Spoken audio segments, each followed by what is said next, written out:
Morning all of you. आज आपको पढ़ाने जा रहे हैं क्लास 10th।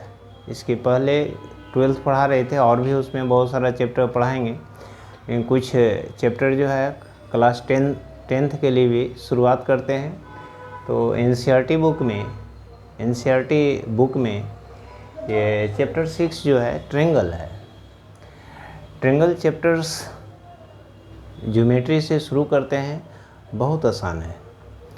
ट्रेंगल्स में जनरली दो शब्द सुनने को मिलता है कि दो ट्रेंगल्स कॉन्ग्रुएंट कब होगा, दो ट्रेंगल सिमिलर कब होगा।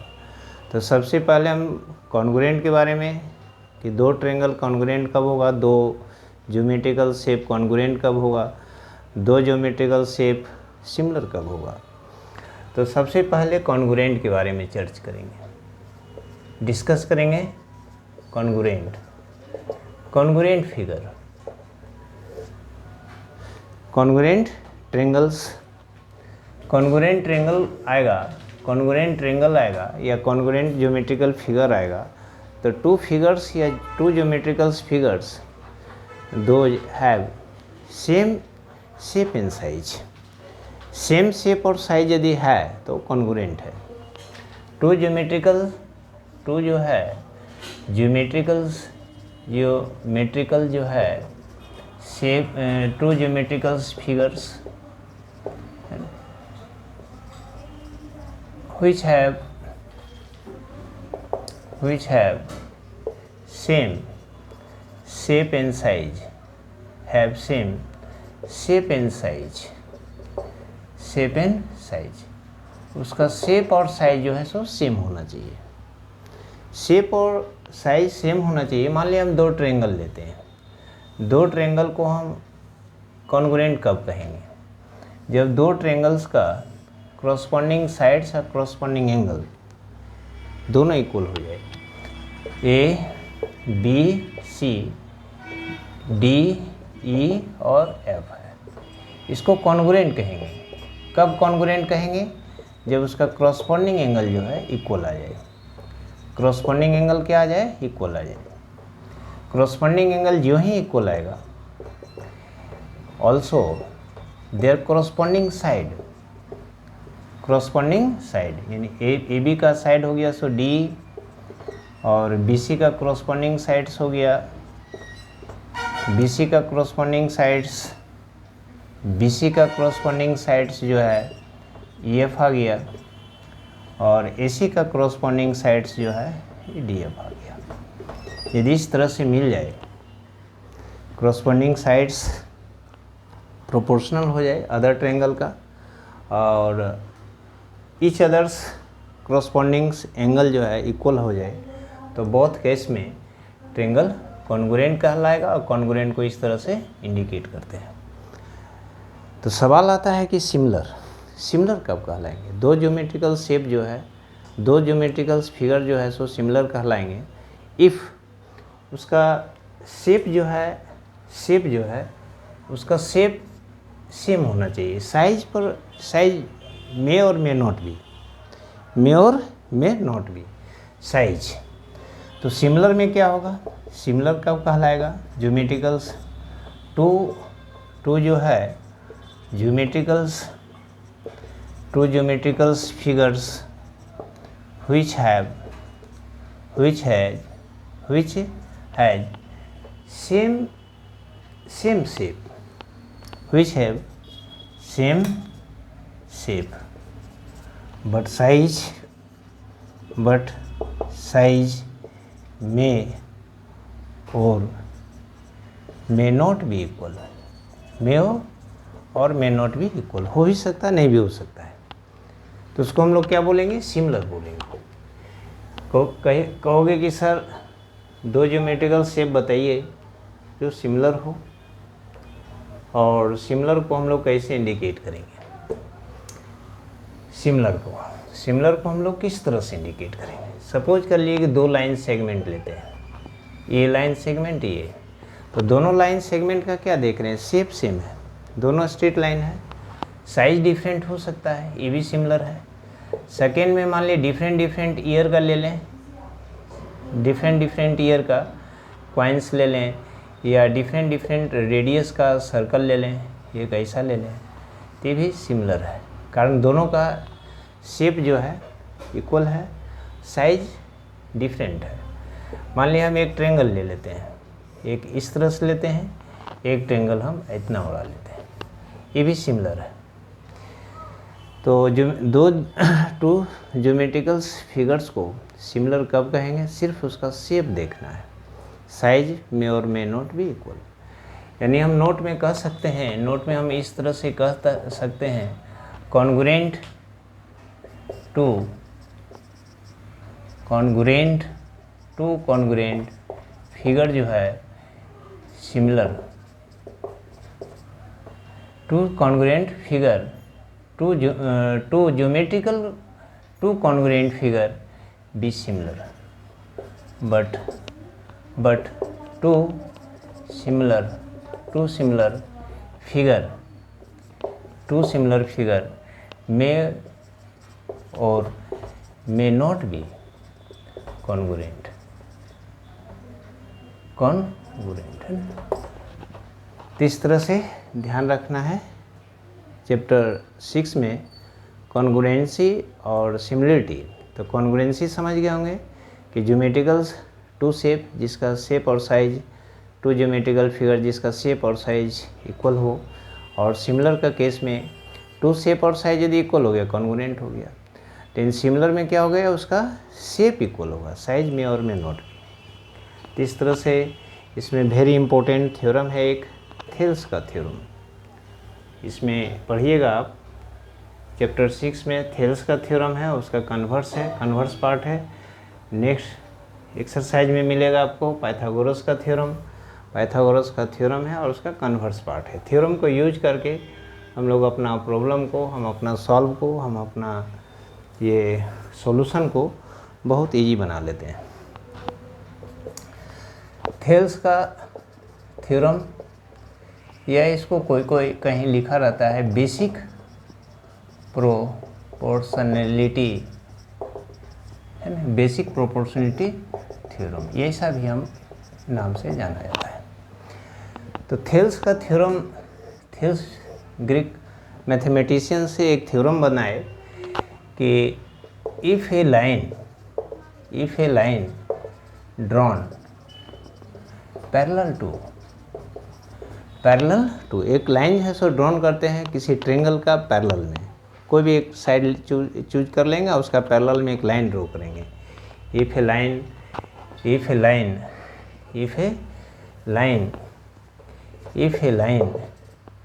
Is drawn parallel to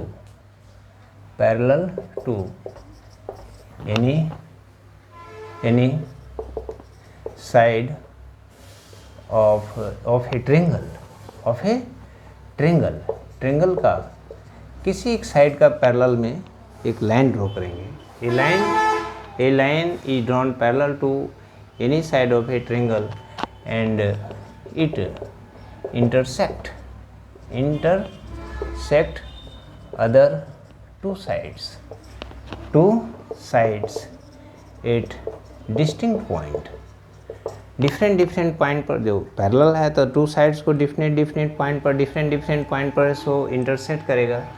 then other two sides of a triangle be divide into same ratio में डिवाइड करेगा। थेल्स बताया कि if a line is drawn parallel to any side of a triangle, suppose कर लीजिए कि हम एक triangle बनाए ए बी सी, एक लाइन जो है डी जो है हम ड्रॉन किए वो बी सी का पैरेलल है। तो हमको दिखाना है कि ये साइड डिस्टिंक्ट पॉइंट पर डिवाइड भी किया तो ये लेंथ और ये लेंथ का रेशियो क्या है, सेम है। तो इसके लिए हम क्या करेंगे, ये जो थ्योरम को प्रूफ करना बहुत आसान है, टू इजी है, बहुत आसान है। इसमें इसका जो प्रूफ लिखेंगे तो इसमें जो है गिवन हमारे पास दिया हुआ है ये हमारे पास दिया हुआ है D parallel to B C दिया हुआ है, we have to show that हमको दिखाना है, क्या दिखाना है, ए डी बटा डी बी इक्वल हो जाएगा ए बटा इसी का, ये दिखाना है। ये दिखाने के लिए कुछ कंस्ट्रक्शंस ड्रॉ करेंगे। ये यहाँ पर एक ई एन लेंगे जो परपेंडिकुलर है पूरा ए बी पर, यहाँ से एक परपेंडिकुलर ड्रॉ करेंगे एम वो ए सी पर, इससे इसको ज्वाइन कर देंगे और इससे इसको ज्वाइन कर देंगे। तो हम क्या लिखे हैं, ड्रॉ ई एन जो है परपेंडिकुलर ड्रॉ किए किस पर, ए बी पर, एंड डी एम जो है परपेंडिकुलर ड्रॉ किए हैं ए सी पर, ऑल्सो ज्वाइन, और ज्वाइन किए हैं B to E and C to D, इसको हम ज्वाइन कर दिए हैं, बी सी को और डी से सी को हम ज्वाइन कर दिए। तो अब देख रहे हैं ज्वाइन करने के बाद क्या देख रहे हैं कि अब जो है एरिया ऑफ ट्रायंगल आप लोग जानते होंगे, एरिया ऑफ ट्रायंगल पढ़ाए भी थे कि area of a triangle half into base into height, कारण कि परपेंडिकुलर ड्रॉ कर रहे हैं, यहाँ 90 का एंगल बना रहा है, लिखेंगे now area of triangle A D E triangle ले लेते हैं, ए डी ई। तो ट्रायंगल का एरिया क्या होता है, half into base into height, half into base A D है और हाइट ई एन है। ऑल्सो एरिया ऑफ ट्रायंगल, एक ट्रायंगल लेंगे डी बी ई है, हाफ इंटू बेस हो गया सो डी बी, हाइट हो गया ई एन। कोई स्टूडेंट बोलता है सर ये परपेंडिकुलर तो इतना ही दूर पर नहीं, ई एन जो है परपेंडिकुलर पूरे ए बी साइड पर लिए हुआ है, तो इसलिए परपेंडिकुलर इसके लिए भी हो सकता है, ये परपेंडिकुलर यहाँ भी हो सकता है। अब इसको रेशियो करेंगे, एरिया लिखेंगे ट्रायंगल ए डी ई का और area of triangle D B E का, तो half into A D into E N, half into B D into E N. तो इसमें क्या देख रहे हैं, ये कैंसिल हो गया, ये कैंसिल हो गया, ए डी बटा बी डी आई, इसका नाम 1 देंगे। ऑल्सो या सिमिलरली एरिया ऑफ ट्रायंगल इस ओर वाला ए डी लिखिए या ए डी लिखिए, हाफ इंटू बेस ए इंटू हाइट डी एम, ये जो डी एम परपेंडिकुलर ड्रॉ किए ए सी पर, कंस्ट्रक्शन में देख लीजिएगा। Also area triangle E D C half into base E C और हाइट डी एम, ऐसा लिखें। अब इसमें लिखेंगे, इधर रेशियो दोनों ट्रायंगल का लेंगे, ई डी का by area of triangle E D C का, क्या देख रहे हैं, half into A into D M, half into A C into D M, इससे कैंसिल, यही बाई ए सी, इसका नाम देंगे 2, इसका नाम दिए 2। अब नौ थोड़ा ध्यान रखना है, इस थ्योरम को प्रूफ करना है, बहुत आसान है, थोड़ा सा बुद्धि लगाना है, बहुत आसान है ये थ्योरम को प्रूफ करना। लिखेंगे अब क्या हम देख रहे हैं, चाहे एरिया लिखिए ए डी ई का एरिया या ए ई डी का एरिया, ऊपर फर्स्ट में और सेकेंड में सेम मिलता है, नीचे वाला में area of triangle B D E हम लिखेंगे, ये दोनों इक्वल है, एरिया ऑफ ट्रायंगल इसका ADC का को सर इस दोनों का एरिया कैसे आप इक्वल लिखिएगा, इस ट्रायंगल का एरिया को आप इक्वल कैसे कहिएगा। ठीक है, ये तो इक्वल है, हम समझ गए, लेकिन इस ट्रायंगल के एरिया को हम लोग इक्वल कहेंगे। इसका रीजन है, इसमें रीजन है, थोड़ा ध्यान देना होगा कि बोथ ट्रायंगल जो है, both triangle have same base, दोनों का D बेस है, and lies between parallel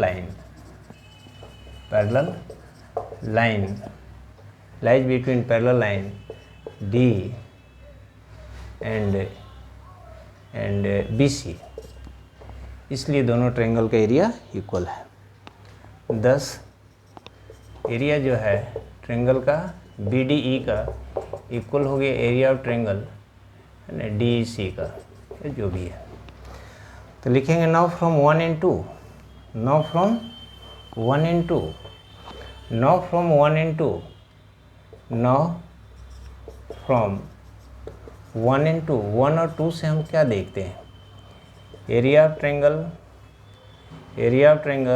ADE by area of triangle DBE equal हो गया एरिया ऑफ ट्रायंगल AED और एरिया ऑफ ट्रायंगल EDC। इसका भी एरिया को इक्वल दिखाएं, एरिया इक्वल है, यह है, this means AD by DB और AE बाई EC। यही प्रूफ करना था, प्रूव्ड हो गया। थेल्स बताए थे कि किसी ट्रायंगल में किसी एक साइड का पैरेलल यदि लाइन ड्रॉ करते हैं तो वो जो लाइन जो पैरेलल ड्रॉ किए हैं अदर टू साइड को डिफरेंट पॉइंट पर डिस्टिंक्ट करेगा, कैसा डिवाइड करेगा तो सेम रेशियो में, बोथ साइड को सेम रेशियो में डिवाइड करेगा। तो ये थेल्स थ्योरम है, इसको अभ्यास कर लेना है। इसका कन्वर्स पार्ट भी नेक्स्ट क्लास में करेंगे और कुछ सम बता देंगे। 2 छोटा सम दिया है इसी पर आधारित। जैसे इसमें क्या दिया हुआ है, एक ट्रायंगल बनाए हुए हैं, इसी थेल्स थ्योरम का यूज करना है और इसको ये फाइंड करना है वैल्यू। A है, B है, C है, D है और E है। इसका लेंथ 1.5 है, 1 है और 3 सेंटीमीटर है, सब सेंटीमीटर में। अब हम क्या है, यहाँ गिवन दिया हुआ है, क्या दिया हुआ है कि D जो पैरेलल है BC का, तो बाई थेल्स का थ्योरम से हम कह सकते हैं कि AD बाई DB इक्वल होगा A बाई EC का, ऐसा इक्वल होगा। तो AD का लेंथ है 1.5, ये 3, 1, इसको हम एक्सलेट कर लेंगे, इसको फाइंड करना है। हटा देंगे नीचे 0, यानी 1/2 इक्वल टू 1/x, यानी x का जो वैल्यू आ गया 2, यानी इसका लेंथ आ गया 2 सेंटीमीटर, ये जो फाइंड करना था।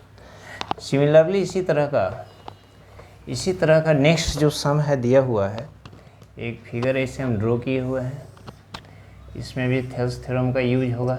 ये भी ट्रायंगल है, इस तरह से एक लाइन हम D जो है पैरेलल लिए हुए हैं, इसका 7.2 सेंटीमीटर लेंथ है और इसका है 1.8 सेंटीमीटर लेंथ है, इसका 5.4 सेंटीमीटर। ये निकालना है AD फाइंड करना है बाई थेल्स। बी हैव हमारा दिया हुआ है, हमारे पास दिया हुआ है, D जो पैरेलल है BC का, तो बाई थेल्स का थ्योरम कहता है कि AD बाई DB इक्वल हो जाएगा A बाई EC का। तो AD तो निकालना है, फाइंड करना है, DB है सो 7.2 है, AE है सो 1.8 है, 5.4 है, ये दिया हुआ है। अब हम क्या करेंगे, ये डिसमल एक अंक के बाद हटा दिए, 18 3 जा। अब AD बाई 7.2 1/3 है, 3 2 जा 6, 3 4 जा, दिस मीन्स AD बाई 2.4 1/1 यानी AD इक्वल टू जो आ गया 2.4 सेंटीमीटर। AD का जो लेंथ निकालना था, ये जो लेंथ फाइंड करना था 2.4 सेंटीमीटर आ गया। इस तरह से थेल्स थ्योरम्स को जान करके, उसका थ्योरम को समझ करके ज्योमेट्रिकल फिगर से रिलेटेड एनी प्रॉब्लम को इस थ्योरम का यूज कर करके आप आसानी से फाइंड कर सकते हैं। नेक्स्ट क्लासेस कंटिन्यू करेंगे converse of Thales theorem and some problem based on this theorem. Thank you.